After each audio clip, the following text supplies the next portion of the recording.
DDCT 2025 की examination finally आपकी पूरी हो गई। मैंने बोला था कि ये एक दिन है वो भी निकल जाने वाला है। आप लोगों ने लास्ट वीक जबरदस्त प्रिपरेशन की है। आप सबको पता है कि अपने जितने भी लाइव सेशन हो रहे थे उसमें 1000 से भी ज्यादा स्टूडेंट्स लाइव सेशन में कनेक्टेड थे, और एग्जाम के दिन भी सुबह जो 4 बजे सेशन हुआ उसमें भी आपने बहुत मेहनत करी।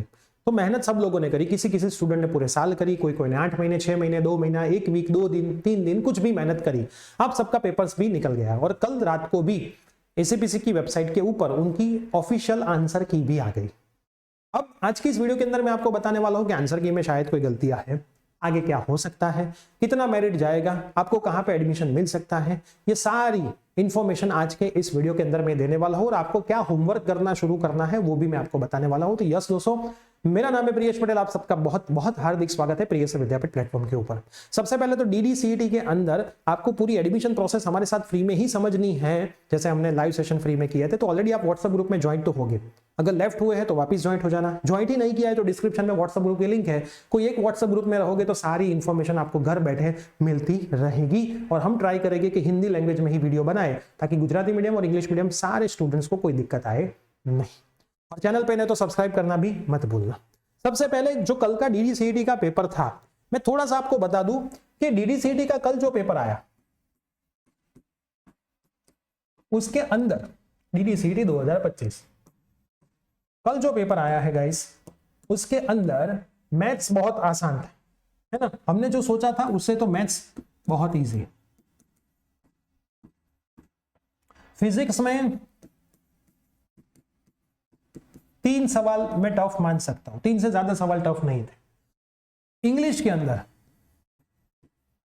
2 सवाल जो कंफ्यूजिंग है, और उसके अलावा 2-3 सवाल, तो 4 सवाल से 5 सवाल को हम टफ मान सकते हैं, है ना। 2 सवाल के अंदर एक, मुझे ऐसा लग रहा है एक सवाल के अंदर तो चलो वो चर्च वाला था, उसमें उनकी आंसर की को हम सही मान ले स्टैटिक और डायनेमिक को फॉलो करते हुए, लेकिन वो जो प्रोडक्ट्स वाला था उसमें आंसर में गलती है ना, ऐसा लग रहा है। हम चैलेंज भी करने वाले हैं, ठीक है, वो अभी कंफ्यूजिंग है। हमने इंग्लिश के टीचर्स हैं बहुत सारे और जो हमारे ग्रुप्स के हैं उनसे भी बात करी, उन लोगों में भी किसी ने वॉस बताया, किसी ने वर बताया। चर्च वाला तो बोले कि सर ऐसा तो क्वेश्चन ही नहीं बनना चाहिए, एक समय एक्चुअल में क्वेश्चन में ही थोड़ी गड़बड़ है चर्च वाले में। तो ये बातें हमारे ग्रुप में तो चल रही है, क्योंकि इतने सालों से हर एक टीचर हर एक सब्जेक्ट में, जैसे मैं फिजिक्स पढ़ाता हूँ तो पूरे गुजरात के फिजिक्स का ग्रुप हमारा होता है, मैम इंग्लिश पढ़ाते हो तो उनका इंग्लिश का ग्रुप रहता है, तो उसमें भी हमने बात करी। हमने हाईलाइट्स के टीचर से भी बात कर ली जो हमारे फ्रेंड्स के हमारे ग्रुप सर्कल में है और बहुत बड़े बड़े नाम है। तो दूसरा चर्च वाला क्वेश्चन है, उसमें उन लोगों का ऐसा बोलना है कि ये थोड़ा सा कंफ्यूजिंग सवाल है, आंसर दोनों का दे देना चाहिए। लेकिन वो वॉइस और वर वाला है, उसमें भी थोड़ा सा कंफ्यूजिंग उन लोगों ने लिखा है, लास्ट में देखोगे तो। और तीसरा है कंप्यूटर। कंप्यूटर के अंदर एक केस आया है वो इक्वल टू वाला, है ना। इक्वल टू नहीं किया है, बात तो सही है, लेकिन अब वो लोग उनको कैसे कंसिडर करते हैं, है ना। तो इक्वल टू वाले सवाल में एक गड़बड़ आई और एक सवाल भी टफ था, मतलब 2 सवाल कंप्यूटर के भी आंसर। केमिस्ट्री और एनवायरमेंट मैंने टीचर से बात करी, उसमें टीचर बोले सर 2 सवाल आप टफ मान के चलो, बाकी तो कोई दिक्कत नहीं है। तो करीबन हम देखें तो 4, 5, 6, 7, 8, 9, 10 से 11 सवाल पेपर में टफ थे,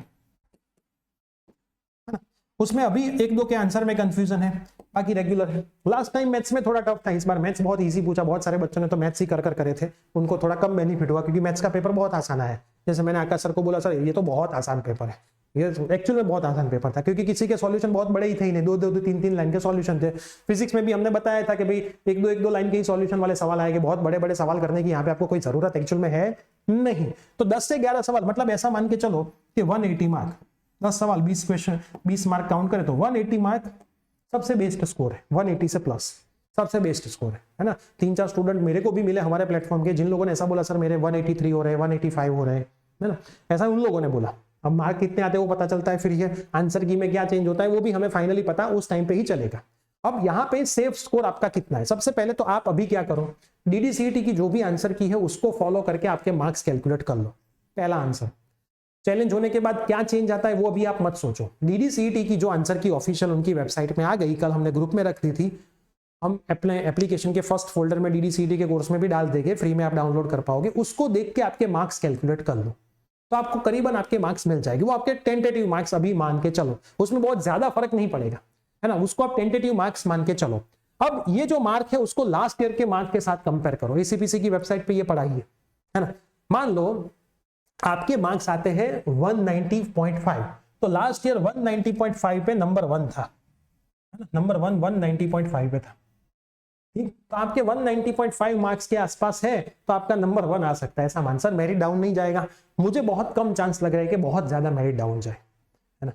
अब आप जितने भी ये लोग वीडियो देख रहे हैं, आप आपके मार्क्स कितने हो रहे हैं as per the DDCET official answer key only.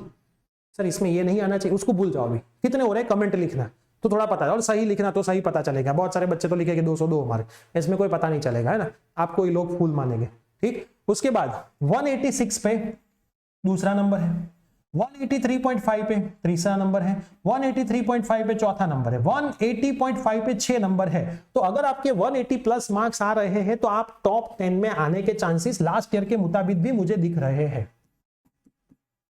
अब ये भी मेरा मानना है ना, इस पर मी है, शायद ऐसा भी हो 190 प्लस टॉप 10 हो, है ना। हम ऐसा सोच के माने पेपर टफ है, लेकिन बेटा पेपर टफ था लेकिन सामने स्टूडेंट की प्रिपरेशन इस बार ज्यादा थी। लास्ट टाइम तो बीच में DDCET आई थी, किसी को पता भी ना था क्या है, सिलेबस चेंज हुआ।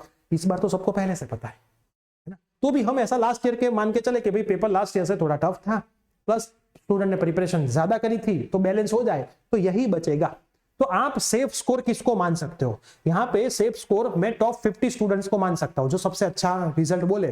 तो टॉप 50 स्टूडेंट जो है ना, DDCET का स्कोर हम चेक करें 1 2 3 4 5 6 16 20, हाँ टॉप 50 स्टूडेंट यहाँ पे दिखेगा ना अपने को। टॉप 50 स्टूडेंट का स्कोर कितना है? 50वें नंबर का बच्चे का रैंक था, स्कोर था 158। तो इस बार जो सेफ स्कोर है, जो जिसको अच्छा स्कोर हम बोल सकते हैं, वो मेरा मानना ऐसा है 160 प्लस, जिसको सबसे अच्छा स्कोर आप बोल सकते हो। और 150 प्लस स्कोर है वो भी अच्छा ही स्कोर काउंट हो सकता, ये सेफ स्कोर में आएगा। बहुत ज्यादा मेरिट अप ऊपर जाने की मुझे चांसेस नहीं लग रहे। तो भी आप आपके मार्क्स लिखना तो हमें पता चल जाएगा। लेकिन अभी आप क्या करो, आपके मार्क्स कितने आ रहे हो, लास्ट ईयर का कट ऑफ, दोनों को मिला के आप चेक कर लो, इतना आपका रैंक बनेगा, वही आपका मोस्ट प्रोबेबली रैंक बनेगा। बहुत ज्यादा फर्क होने के चांसेस मुझे नहीं दिख रहा है ना। तो इतनी चीजों का आप खास ध्यान रखना। और ड्रॉपर स्टूडेंट भी थे, लेकिन ड्रॉपर स्टूडेंट ने मुझे नहीं लगता कि बहुत ज्यादा मेहनत कर भी ली होगी, है ना। मेहनत तो आप 1 महीना करो, 2 महीना करो, 3 महीना करो, कितनी ईमानदारी से करते हो उसके ऊपर टाइम काउंट होता है। क्वालिटी कंटेंट इंपॉर्टेंट है, क्वांटिटी कंटेंट इंपॉर्टेंट नहीं होता है। और आगे क्या करेंगे, क्वेश्चंस के आंसर में हमें जो गलतियां लग रही है वो हमारी टीम देखेगी, आपको अपडेट देती रहेगी। व्हाट्सएप ग्रुप में जुड़े रहना, तो सारी इंफॉर्मेशन आपको घर बैठे मिलती रहेगी। अभी उसका क्या हो सकता है, क्या होगा, हमें आप सेंड करो। देखो ChatGPT के आंसर और AI के आंसर वैलिड नहीं होते हैं, NCERT के ही आंसर वैलिड होते हैं। तो हमें NCERT फॉलो करनी है, हमारी टीम उसके ऊपर वर्क कर रही है, आप भी करते रहना। लेकिन हमें कॉल करोगे सर क्या होगा, हमें मैसेज करोगे, उससे कुछ नहीं होगा, है ना। वो हम हमारे साइड से करते रहे हैं। तो अभी के लिए आप चिंता छोड़ दीजिए, ठीक है। तो ये वीडियो आपके सभी फ्रेंड्स में शेयर कर दीजिए। मिलते हैं ऐसे कोई अपडेट के साथ, बाय, टेक केयर।